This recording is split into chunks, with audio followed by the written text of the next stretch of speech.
किसी ने बड़े कमाल की बात कही है कि आगे आकर दान दे जिसके होते भाव, श्रेष्ठ लगे कुबेर से निर्मल दिखे स्वभाव। नमस्ते दोस्तों, आज का भी वीडियो बहुत ही ज़्यादा मैसेजफुल इंस्पायरिंग होने वाला है, तो कृपा करके लास्ट तक देखिएगा, बिल्कुल भी स्किप मत कीजिएगा और मेरे चैनल को सब्सक्राइब कर लीजिए, बेल आइकन प्रेस कर लीजिए। चलिए चलते हैं अपने टॉपिक पर। दोस्तों, बहुत से व्यक्ति ऐसे होते हैं जिनके मन में भाव उठते हैं कि वो खूब दान पुण्य करे और गरीबों की सेवा करे, लेकिन उनकी आर्थिक स्थिति ठीक न होने के कारण वो ऐसा नहीं कर पाते। तो ऐसे लोगों के लिए शास्त्रों में लिखा हुआ है कि सेवा करना उतना महत्वपूर्ण नहीं है जितना कि आपके दिल में भाव उठना महत्वपूर्ण है। आपके अंदर के भाव ही काफी हैं। आप सोचते हो ना कि ऐसा करूं, मैं वैसा करूं, मैं क्या करूं लोगों के लिए, तो आपकी उन्नति हो जाएगी। चलिए जानते हैं एक कहानी के माध्यम से। आपके सारे प्रश्नों का हल ये कहानी आपको जरूर दे देगी। एक बार एक मुदगल नाम के ऋषि थे। वो सिरलौंज वृत्ति से जीते थे। सिरलौंज एक शास्त्रीय शब्द है। जैसे किसान अपनी फसल काट ले जाता है तो फिर जो भूमि में बालियां दाने पड़े रहते हैं उसे सील कहते हैं, और बाजार में जो अनाज की दुकानें रहती हैं वो दुकान बंद हो जाने पर जो दाने जमीन में पड़े रहते हैं उसे उंज कहते हैं। मुदगल ऋषि सील और उंज इन दोनों वृत्ति से अन्न इकट्ठा किया करते थे। बहुत बड़ी मेहनत के बाद लगभग 15 किलो हुआ करता था। इससे ज्यादा तो नहीं हो सकता ना, क्योंकि किसान तो अपना सब कुछ बांध कर अपने खेत से ले गया, दुकानदार तो अपना दुकान बंद कर दिया। वो ऋषि उस अनाज को चून कर उसे भुनवा कर सत्तू तैयार किया करते थे और उसी से अपना जीवन काटते थे। पर उनका एक नियम था, अगर उनके पास कोई आ गया तो वो उसे भूखा नहीं लौटाते थे। वो एकांत जंगल में रहते थे, तो ऐसा होता था कि कोई कभी कभार आ जाया करता था।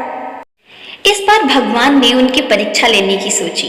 भगवान ने ऋषि का रूप धारण किया और उनकी कुटिया के पास आ गए। ऋषि रूप धारण किए भगवान ने मुदगल ऋषि से कहा कि बड़ी दूर से आ रहा हूँ, कुछ खाने को हो तो दीजिए, बड़ी भूख लगी है। भगवान रूप धारण किए ऋषि तो जानते ही थे कि ये सत्तू खाते हैं और इनके पास बहुत कम मात्रा में सत्तू होता है। मुदगल ऋषि ने उन्हें सत्तू खाने के लिए दिया और भगवान रूप धारण किए हुए ऋषि ने सारा सत्तू खा लिया और अब नहीं लूंगा ऐसा उन्होंने एक बार भी नहीं कहा। और ना ही मुदगल ऋषि ने कहा कि प्रभु मेरे लिए भी तो कुछ छोड़िए। ऋषि रूप धारण किए हुए भगवान ने पानी पिया, मुंह पोंछा और अपने रास्ते के लिए चल दिए। तभी वहां से एक नेवला निकला और जहां भगवान ने सत्तू खाया था उस पर चलकर पार हो गया। नेवले के शरीर में सत्तू की कर लगते ही उसकी पीठ सोने की हो गई। वो नेवला तेजस्वी दिखने लगा।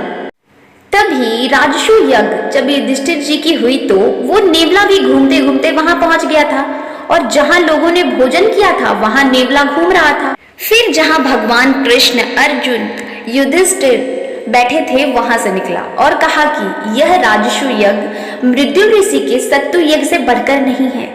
भगवान श्री कृष्ण ने नेवले से कहा कि ऐसा क्यों कहते हो? तो नेवला ने उत्तर दिया कि प्रभु देखिए, सत्तू के कण लगे थे तो आधे सोने का हो गया। यहाँ मैं सारी जगह घूम के आया हूँ, हर जगह लौट लौट कर आया हूँ, मेरा एक भी बाल स्वर्ण में थोड़ी बदला। दोस्तों, ये कहानी तो खत्म हो गई है। ये कहानी हमें ये सीख देकर जा रही है कि मुदगल ऋषि कितनी मेहनत से अनाज का एक एक कण बिन बिन कर इकट्ठा किया। उसके द्वारा सत्तू यज्ञ की बराबरी भगवान जहाँ बैठे हैं राजसी यज्ञ भी नहीं कर सकी।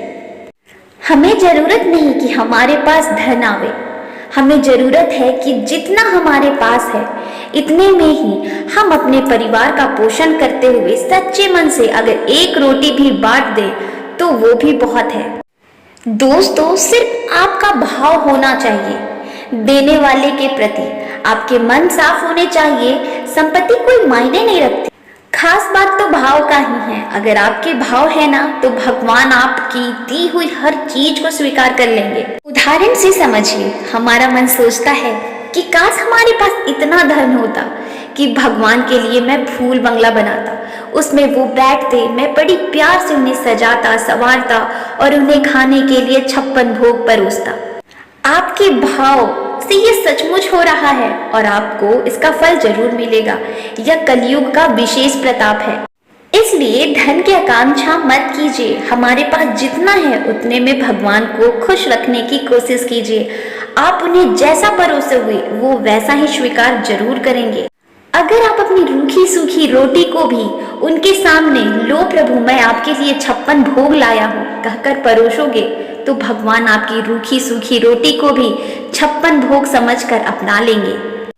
और अपने दिल में किसी के प्रति नीच ऊंच की भावना मत रखिए कि वो गरीब है और उससे बड़ा मैं हूँ। ऐसी भावना बिल्कुल नहीं रखनी चाहिए। अगर हम ऐसी भावना रखते हैं तो फिर दान देने का कोई लाभ ही नहीं।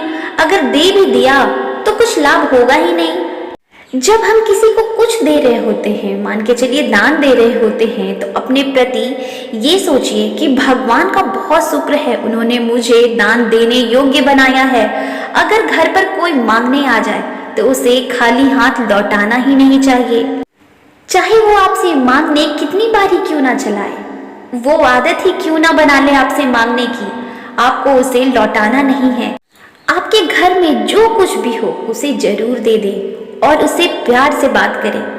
दोस्तों, हमेशा की तरह मैं आपसे यही कहूंगी कि हमारे मन में जो भाव उठते हैं उन्हें हमेशा श्रेष्ठ रखना चाहिए कि भगवान ने मुझे इस रूप में सेवा का सौभाग्य दिया है।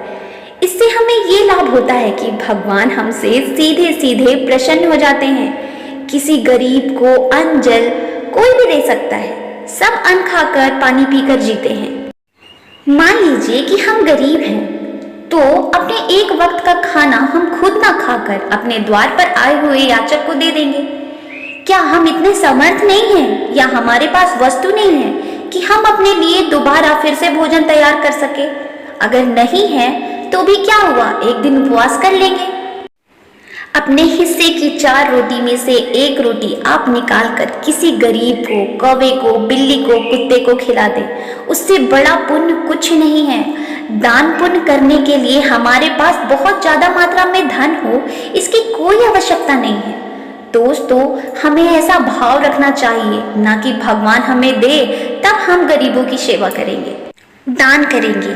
अगर आप इस इंतजार में बैठे हैं कि भगवान आपको धन देगा तब आप ये सब करोगे तो आपकी सोच भी बदलनी होगी। अगर धन आपको मिलेगा तो हो सकता है आपकी बुद्धि बदल जाए और आप जिसका भाव करते थे वो भाव ही खत्म हो जाए। इससे बुरा मत मानिए।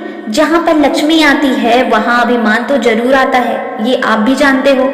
तो आज से ही जितना हो आपके पास थोड़ा ही सही बहुत सावधान होकर हमें चलना चाहिए, क्योंकि भगवान ने हमें जिस परिस्थिति में रखा है वो बहुत ही अच्छा है। हमारे जैसा जीवन बहुतों के पास नहीं होता है।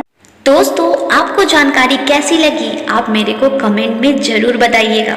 मैं आप सबके कमेंट का इंतजार करती हूँ और आप सबके कमेंट को पढ़कर मुझे बहुत अच्छा लगता है।